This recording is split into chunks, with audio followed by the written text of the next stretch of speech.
This is Sarah Leslie with Go All In, helping entrepreneurs live the life they want to live right now, making the money they want to make the way they want to make it, while also living a rich and full life outside of their business. True personal freedom. Let's go. Hello, hello. I am so glad to be here, and I am so glad that you are too. I'm just chuckling because there are so many things to check on to make sure they are all just right to be able to show up here and offer this podcast as powerfully, succinctly, and clearly as I can. So this weekend, I am recording the podcast. It's a Saturday, and I set aside this time every few weeks to be able to do the podcast outside of the regular work week. And Troy also happens to be out of town today, which I have to just say, when these moments happen unexpectedly, that is just such beautiful, rich, juicy time where I feel like so well resourced, so inspired, and just well cared for. So can you relate to that? I'm curious because in my old life, I hated being alone. It was like the worst to be alone. If my family was going out of town, I would be like, oh man, who am I going to spend time with? What's going to happen? It was like not a good thing. It was not something I looked forward to. That being said, in my current life and the changes that I've made to be able to live what I now call my extraordinary life, my liberated life, and these solo times are just really treasured. When was the last time you had solo time?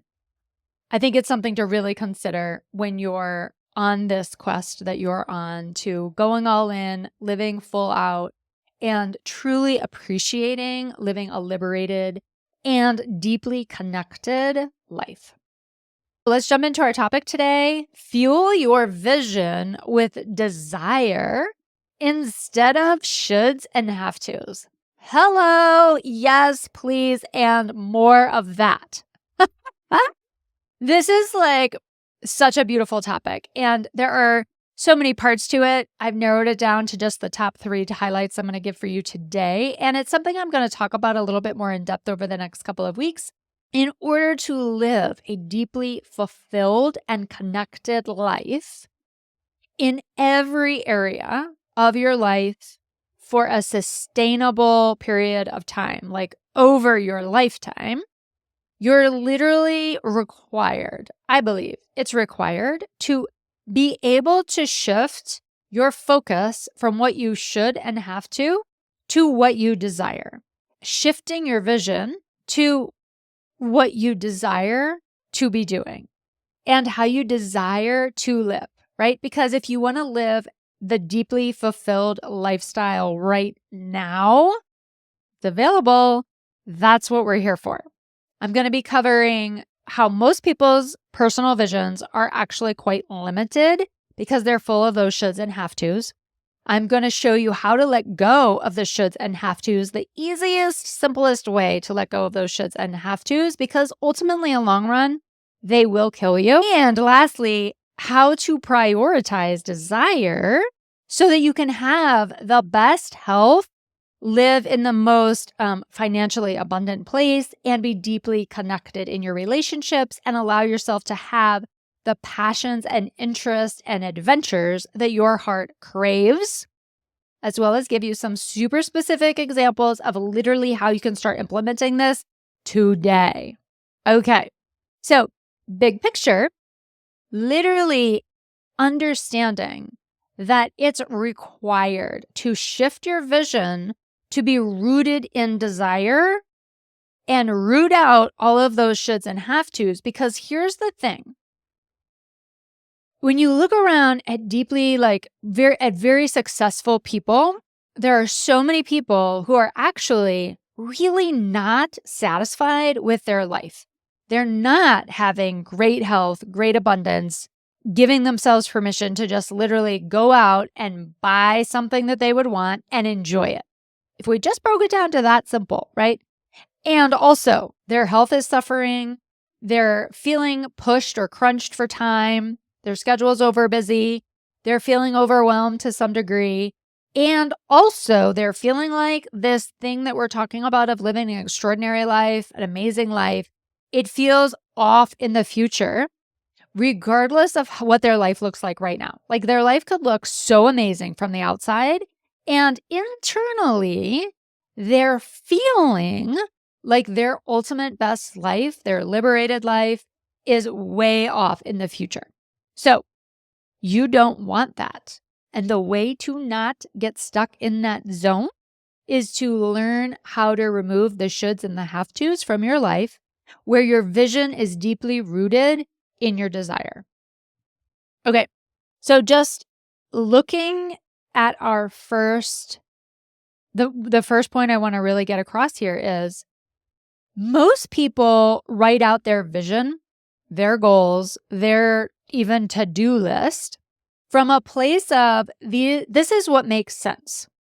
This is what feels practical, right? And usually it's similar to the people currently in their world or somebody that they've been watching for a while and similar to them, right?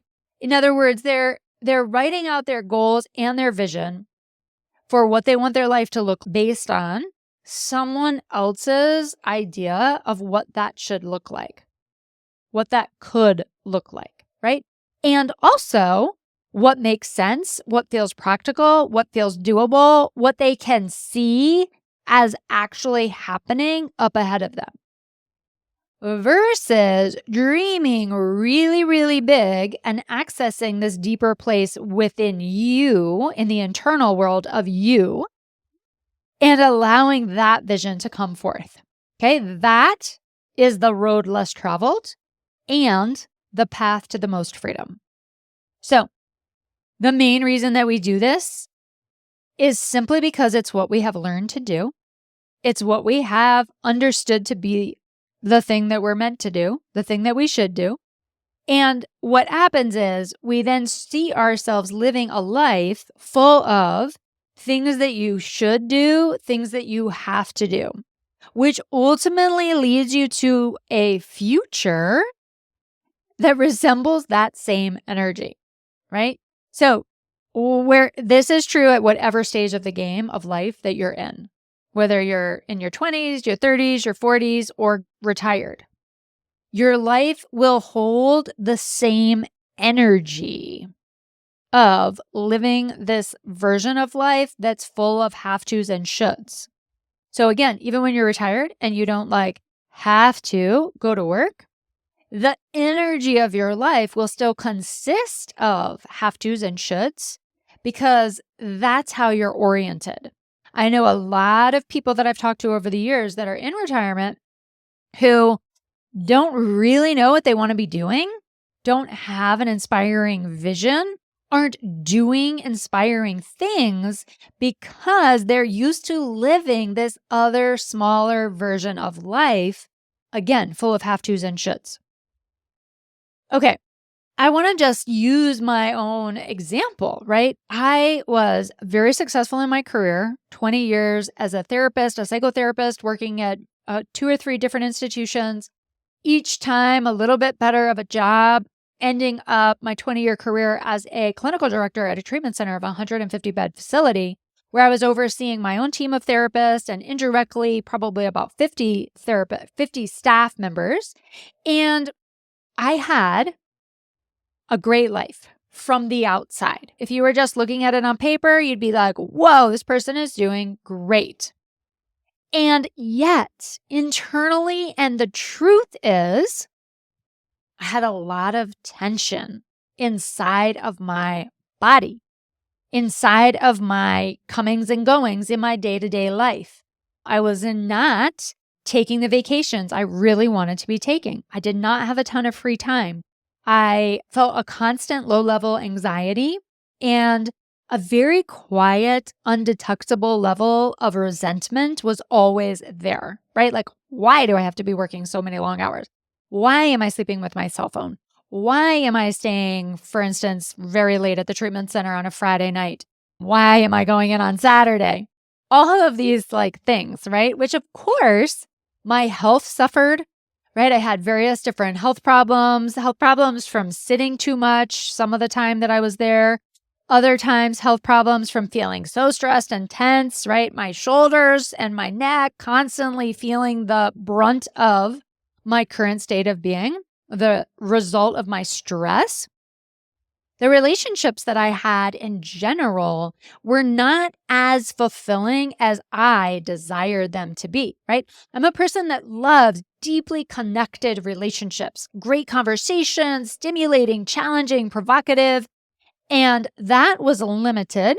And even inside of the ones that I did have, it still didn't feel free and expansive. It felt like I was getting crumbs and taking it where I could find it versus it being just the standard for what my life gave to me. Does that make sense for you? And is that the life that you're wanting, right?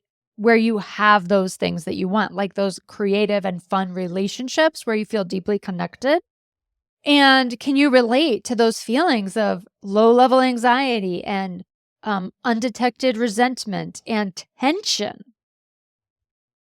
So, what was the shift? Because I'm definitely not there anymore. Hallelujah. And it was not like an overnight shift for me to be able to be where I am now. And also, it hasn't taken me that long.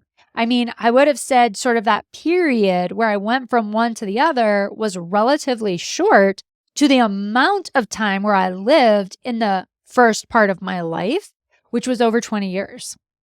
So the shift here was I had to let go of the shoulds because I became aware that these shoulds and have tos and this quote unquote practical vision of what I desired for my life was slowly killing me. That was my huge awareness when I got to just a certain point at about 38 in my career, sleeping with my cell phone, having all this tension, my shoulders hurting, various health problems that could never really be figured out by the doctors. I would go to endless numbers of doctors and practitioners, and lots of the treatments helped, but none of it was actually going to take care of it. I never felt, yes, I'm feeling better. This is taking care of it. No. And so I became aware, yeah, my relationships are never going to be able to really be amazing when I'm feeling all of this that isn't helpful or useful or good. I had to, well, I didn't have to. Hello, have tos. In order to be able to have something better, right? I recognized, wow, I have to really do something different. So I went through a process of shifting and decluttering and investigating what's really mine, in my vision, right? This ideal vision. What is really mine and what is really not mine? And I'm just going to say it that simply because the not mine is your parents, it's your upbringing, it's the culture you grew up in, it's the environment you grew up in, it's the TV you watched, it's the school you went to, it's so many things. It's literally everything that's not coming from internally, from inside of you.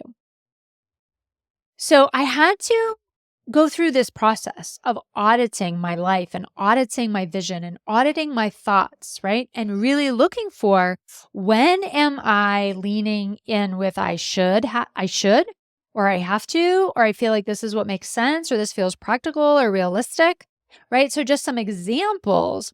I would talk about how my health was the most important thing. And yet I would not prioritize things like not being stressed, right? Having days that had a moderate amount of work involved. I would instead be working long hours in a setting that I felt very stressed out being in, and that required a lot of me, way more of me than I really wanted to be giving. And yet I would say my value was I prioritized my health as number one. So what I became aware of is I did a lot of talking about how my health was number one, but I did not do a lot of actions that actually demonstrated that my lifestyle was actually supporting my value. Okay. So another way of just saying that super simple is I was misaligned. had this value of my health is number one, and yet my actions did not line up. I was like radically misaligned. And so I went through a whole process of looking at all of the areas of my life to understand how I was misaligned in order just to get clear, because that's the biggest thing for super successful, high achieving people who are out there like doing all kinds of great shit. They don't even know they're misaligned. They just feel the tension and the uncertainty, right? And so naturally, their vision is being fueled from things that are actually not going to ever get them where they really, truly desire to be. Anybody listening to this podcast like has a set of desires that are all very common. Okay, this deeply fulfilled, relaxed, easeful life where you're out there experiencing adventure, nourishing your body, feeling well-resourced, loving your work, and creating money that supports all of that. So again, at the time, I was around so many successful people, and yet their life was really full of shoulds and have-tos and being super busy. So this process of like decluttering, right? Sifting through all of my behaviors, right? Really looking at the things that I was actually doing and then questioning, do these things support my values? Am I lined up with what I'm saying my values are? So it was like even a reassessment of, are these really my values? And then what of my behaviors are actually reflecting my values? So that was like a whole sifting through process, right? And again, all of this requires, which you can go back to episode number 2, which really outlines creating a personal vision and even understanding how to do that, requires you to really understand what your true vision actually is. This is just part of the process, right? Because when you're recognizing that you're feeling really fueled by something other than desire, it's just naturally going to be lots of shoulds and have-tos. So this is how you start to actually fuel your vision with your desire rather than those shoulds and have-tos. All right. And then the third main point here that I want you to take away is prioritize your desires, because this is where you're going to allow yourself to be in alignment with what your true values actually are. In other words, this is the zone where you get to have the best health, where you get to have that juicy, delicious financial abundance that actually supports your desired lifestyle, where you get to have those deeply fulfilling conversations with loved ones and the people in your world, where you get to sit around and talk and chat and do the things that really inspire you. And do the passions, right? Where you're like not necessarily making money from them, but you're doing them simply because you absolutely love them and you're not feeling rushed or any sense of, I have to be done with this so that I can get back to something else. I don't know about you, but man, when I was in the previous version of my life called the non-liberated version of my life, I remember my first husband said to me one time, I would just love to be able to go over to so-and-so's house and just enjoy the time being with them and talking and dreaming and conceptualizing and going deep and not have to be even worried at all about what time it is. Just be there and enjoy it. And then when we're like done, we just leave. Versus what most of our life looked like during that time period that we were married was we have this much time to do this and this much time to do this, and then we have to do this. Which honestly, that is not very fulfilling. It was like full of great things, but overall, when you add it all up, it actually felt more exhausting than it did feel fulfilling. And this is why.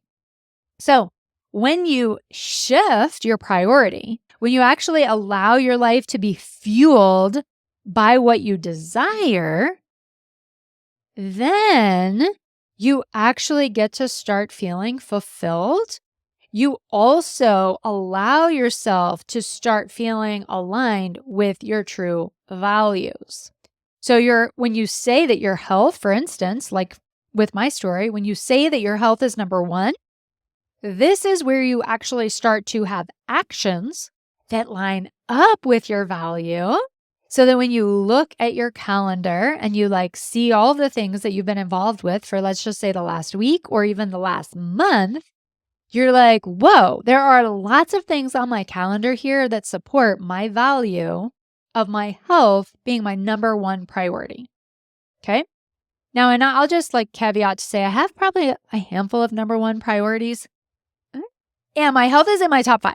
I'll just put it that way instead, right? So I'm even more honest and more clear. My health is in my top 5. That is what your life starts to look like. You're actually living your true vision when you're being fueled by desire rather than by shoulds and have-tos. You're actually starting to live a life that feels aligned, that feels more honest, where you don't feel like an imposter. That is part of why imposter syndrome even exists. It's even a thing that people refer to. It's nothing other than I'm not feeling aligned. That's it. In whatever context you speak of imposter syndrome, this is why. Misalignment. So prioritizing your desires allows you to be in alignment.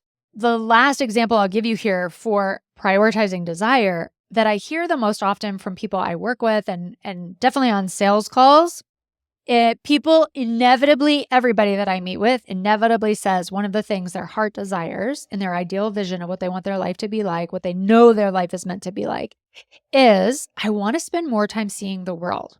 I want to spend more time in nature. I want to spend more time in adventure. I want to spend more time in travel. It usually starts out as I want to travel more, and then they go into greater detail with all of those things I just mentioned. And they're not allowing that to happen. And so then, when we're in working together early on and in working together, it's, well, what's that going to take for you to be able to allow yourself to do those things? Oh, when I'm making more money, usually, or when I have more time. And those two things are complete illusions, thinking I will do it when I have more time or thinking that I will do it when I have more money. That's an illusion. It's a way to delay actually doing what you desire, right? It's the opposite of prioritizing desire. So one of the things I learned early on, and just intuitively, when you're focused and you're prioritizing desire, your travel, your adventures, your vacations, your solo time, your date time, your family time, all of that gets put on the calendar as priority. Okay, so of course, in the bigger picture of things here, which would be another podcast, is how to determine what your true priorities are. And this is one for all of my people: adventure and travel and experiences. So this really does actually go on your calendar, first, or just as a priority, not as something that's optional or something that will happen in the future. Okay, so let's look at so just to summarize, prioritize what you desire to give you the best liberated life, your best health, the most money, feeling the most abundant and safe and resourced and deeply connected to people.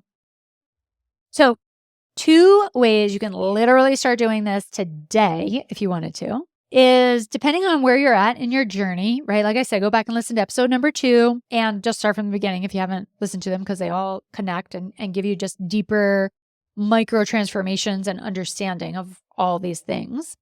The goal is to allow yourself to access the deepest and most honest desires that you have. So we want to root out the shoulds. A simple way that you could go about doing this and see how it goes for you is literally sit down and write out that vision, right? Listen to episode number 2 first if you haven't. Also, if you just want to try it, go for it. I invite that as well. And literally write down the focus being what you desire. If your life could be exactly as you wanted it right now, what would it look like? Time yourself at 20 minutes. This is not an overwhelming exercise. For high achievers like me, we tend to be like, oh my gosh, that could take me all weekend and I don't know, and all the things. Instead, just be like, okay, what would this look like if I could have everything I really, really, really, really wanted right now? My life felt so delicious.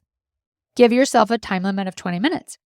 then go back and review and ask yourself, is this what my heart most desires? Like really, really desires. Okay. Don't just be like, does this feel good? Don't just be like, yeah, this sounds good. I could see myself in this. No, no, no, no, no. Don't sell yourself short. Dream as big as you possibly can. Go all in. Literally. And allow that to come out of you. So go back and edit, and any of the parts where you're like, yeah, that feels good, cross it out. And then I want you just to do the exercise probably again and or add in. Okay. So again, right? Sometimes this takes, if you're like really numbed out, it's going to be hard to do this exercise. So I would start by listening to episode number 2. If you're more like, yeah, okay, I like this. I could probably sit down and do this. Okay, cool. Then sit down and do this and literally allow it to come to you. Also, if you're more like, I like this, but I'm not quite feeling it, then probably do an exercise of some sort that you know opens you up more, like some breath work or some exercise or listening to really chill, like dance music, whatever it is for you that opens you up and gets you into the state of possibility and excitement. And then sit down and do this exercise. Also, number 2 would be to take a look at your calendar. You could even just literally start with today. And when you get to the end of today, go back over your schedule, over all the things that you did, and look for what you did that you should do or that you felt you had to do, right? You want to just take an inventory of, you could pick 3 days. If you're a super high achiever, you probably want to look at this more in depth. And also, you could just challenge yourself to do 3 days, go back over the last 3 days and look for the shoulds and the have tos. And then ask yourself, is this really a should? Like, why am I doing this? Do I really have to be doing this? Is there maybe a greater reason why I actually want to do this? Okay, because what we want to do is turn all the shoulds and have tos into wants and desires, or remove them completely from your schedule. All right, you guys. So, in order to live a deeply fulfilled, extraordinary life, like where every area of your life feels inspiring and nourishing and exciting to you and powerful right now, not later, but right now, literally, you can start enjoying that when you allow your vision to be rooted in desires. Okay. And recognize that your vision, probably right now, and most people's personal visions, life visions that includes their business, of course, right? Their life visions are actually pretty limited and full of shoulds and have tos. So, what we need to do is let go of those shoulds and have tos, recognizing that those are not truly our vision. Those are someone else's vision. And then lastly, prioritize your true desires in order to create the most health, the most well-being, the most financial stability, the most connected relationships. That's the path to actually creating this desired life that you have, that you desire, right? That this most desired life that you want, and actually being able to do it right now. All right, you guys, as always, and subscribe to receive further notifications of this podcast coming up. And all the information is in the show notes that you'll need to connect with me. And I'll see you in 2 weeks. Ready to hire your own personal one-to-one mentor to help you take your life and your business to the next level? Go to my website where you can sign up for a no charge, no pressure consultation where we can get to know each other better. I get to hear your vision. I'll help you understand exactly what's getting in your way. And if it feels like a good fit and I believe I can help you, we'll talk about what it looks like to work together.